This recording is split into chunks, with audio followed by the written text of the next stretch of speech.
Bon, troisième étape, c'est là où on retrouve le modèle. Troisième étape, une représentation nouvelle devient disponible à travers des valeurs, des normes de comportement et d'organisation et des techniques. Vous faites le lien avec ma réponse en cours de discussion. Bon, je crois que vous en êtes là, mais il y a une autre condition que votre intervention, monsieur, permet de noter, que je n'avais pas noté précédemment, c'est qu'il faut encore que le nouveau modèle disponible, avec ses valeurs, ses normes et ses techniques, soit compatible avec le modèle économique et social d'ensemble. Voilà. Et là, j'ai des inquiétudes. J'ai des inquiétudes parce que le modèle économique d'ensemble met l'accent sur le marché, alors que vous ne refusez pas le marché, mais vous le contestez assez souvent quand même. Bon, et puis vous dites que l'homme importe plus que le capital, alors que la pensée internationale n'est pas là-dessus.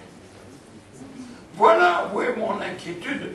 Je ne suis pas une biologique, mais c'est une inquiétude qui dépasse l'agriculture biologique. Bon. D'où, troisième temps, et on finira là-dessus, l'agriculture biologique peut-elle constituer une représentation nouvelle, une référence acceptable et même recherchée? Voilà la question sur laquelle on débouche, maintenant qu'on a dit tout ça.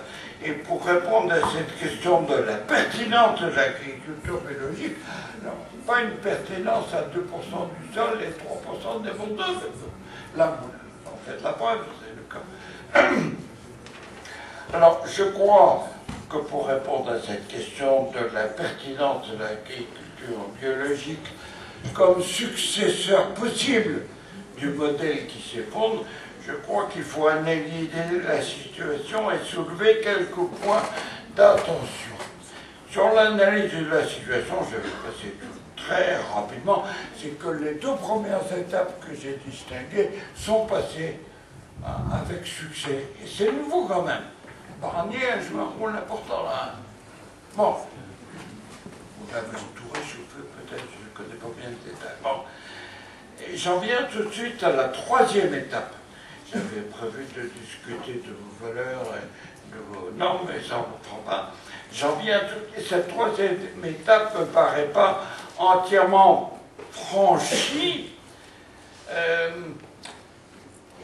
de même que sa compatibilité avec le fonctionnement économique et social d'ensemble. Parce que tant que vous serez aussi petit et aussi importateur, par conséquent, c'est lié, vous ne pourrez pas vous prévaloir de contribuer aux solutions des problèmes agrès du moment. Donc il faut s'employer à ça, bien sûr. Bon, si vous vous employez, il y a un certain nombre de questions. Moi, j'en ai distingué deux que je rassemble en disant c'est des questions économiques. C'est premièrement le comportement des consommateurs. Va-t-il vous rester favorable? Si vous avez lu dans le monde daté d'aujourd'hui ou d'hier l'interview du président directeur général de Système U, vous avez un service de communication épatant, n'est-ce pas? Quand vous voyez à votre congrès, le gars de Système U parle des produits bio qui ne sont pas que pour les bobos ou les 68 arts de Larzac. C'est ça, vous pensez que j'ai lu cet article en me disant que vous l'aurez tous lu et que vous poserez des questions. Bon. Alors, je rassemble ça en disant qu'il y a des questions économiques qui se posent. La poursuite de la légitimation sociale et politique, que je résume dans l'approbation des consommateurs, et le fait que l'attractivité, excusez-moi, l'attractivité de l'agriculture biologique est non pas à créer, mais à développer, ça c'est sûr. Bon. Et dans cette situation, il y a deux stratégies possibles. Soit vous êtes plutôt dans la perspective de la solution individuelle parce que vous ne voulez pas vous salir les mains dans le mélange, j'ai commenté ça tout à l'heure. Et vous avez répondu, soit vous acceptez de passer des alliances et vous vous occupez d'augmenter la production en participant, pas totalement, mais en participant un peu, et c'est très important que la table ronde ait ce schéma, aux filières, si je dis de masse, ça ne va pas vous plaire, mais aux filières susceptibles de nous faire bouffer en ville. Qu'est-ce que vous voulez que je dise? Vous êtes 3% d'acteurs, de prendre 3% d'agriculteurs. Il faut qu'ils nourrissent tout le reste. Bon. Et on ne fera pas ça quand même avec le. Je ne vais pas aller ramasser mon artichaut tous les jours, même chez moi. Alors, donc le marché devient essentiel. Et au sein de ce marché, des filières plus longues. Je ne parle pas des filières courtes, bien que ça m'intéresse beaucoup. Les filières longues, pour respecter l'horaire d'un animateur, je suis près du bout. Bon, il faut être conscient des difficultés qui sont intellectuellement intéressantes à noter. C'est que les filières existantes sont verrouillées. Elles sont verrouillées pas méchamment, mais elles sont verrouillées parce qu'elles ont été conçues dans une autre logique. C'est pour ça que vos questions d'organisation m'ont passionné. On voit naître une autre logique. Mais je suis inquiet sur l'extension de cette logique. Mais au moins, elle est née, comme on dit d'un blé qui sort. Il est né. Bon, est-ce qu'il va arriver à la résultat? Je ne sais pas. Je pense, je vais vite pour finir. Non, je veux vous dire deux choses sur l'équitabilité des filières, parce que le juste prix, tout ça. Bon, je veux vous dire quelle est la position économique dominante dans la matière. Ce n'est pas la mienne, mais c'est la position de... Vous classez tous les agriculteurs biologiques d'Europe et même du monde par coût de croissance. Vous ne devez pas être dans ceux qui ont les coûts les plus bas. Et vous dites, le prix est là. Tous ceux qui ont un coût supérieur au prix, ils doivent dégager. C'est des ressources mal affectées, comme on dit en économie. C'est le jeu de la concurrence. Si vous êtes là, c'est que vous en avez triomphé. Donc, nous sommes tous acteurs là-dedans, même si ça ne nous plaît pas. C'est ça qui est un peu diabolique, évidemment. On parle, ceux d'entre vous qui ont fait un peu d'économie savent qu'on parle alors d'agriculteur marginal. C'est le dernier agriculteur dont on a besoin pour nous nourrir au prix fixé. C'est un peu violent, hein, oui, je sais. Alors, une autre façon de voir les choses, que cette vision concurrentielle, c'est de dire, ben, plutôt que d'éliminer ce que vous avez tout dit, ce qui vous explique pourquoi j'ai vibré votre discours, plutôt que de faire reposer le fonctionnement économique sur l'élimination par la concurrence, voyons si l'organisation ne peut pas permettre de promouvoir de nouveaux acteurs qui ne seront plus marginaux. Voilà. Voilà l'autre vision des choses. Il me semble que sur ce plan-là, vous êtes en avance, mais vous n'êtes pas vainqueur. C'est pourquoi il me semble que... Oui, il me semble que j'étais pour dire en conclusion, auparavant, toujours sur ces questions d'équitabilité. Je connais beaucoup d'agriculteurs, et il y en a sûrement dans la salle, qui disent « Mais enfin, tout travail mérite salaire, on devrait être payé. » C'est pas vrai. La société n'a plus à payer aujourd'hui les cochers de fiacre ou les allumeurs dans les réverbères, si sympathique soit-il. Donc vous devez vous poser la question de la légitimité de l'activité.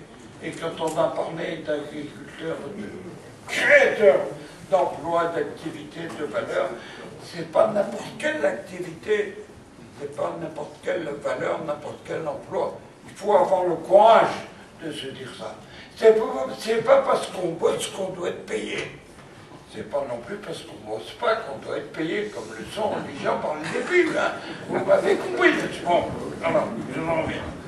Donc, tout travail ne mérite pas une rémunération, contrairement à ce que le bon sens populaire dit, ou ce que la démago dit. Je pourrais me faire rappeler dire, là.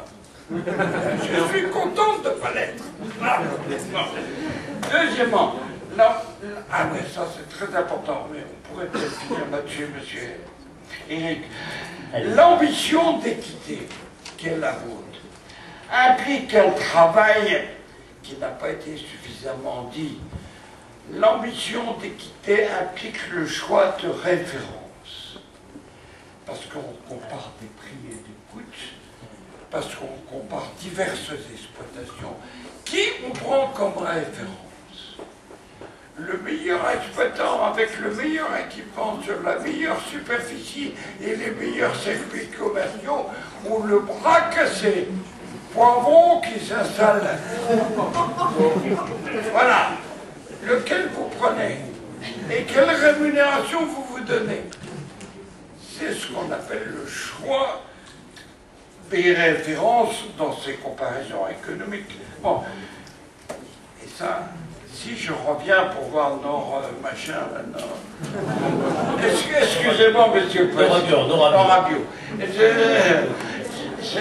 On discutera de ça. Mais, si vous arrivez à faire ça, c'est-à-dire à affirmer quelles sont vos références et à les gérer de manière transparente, je crois que ça peut être une force considérable.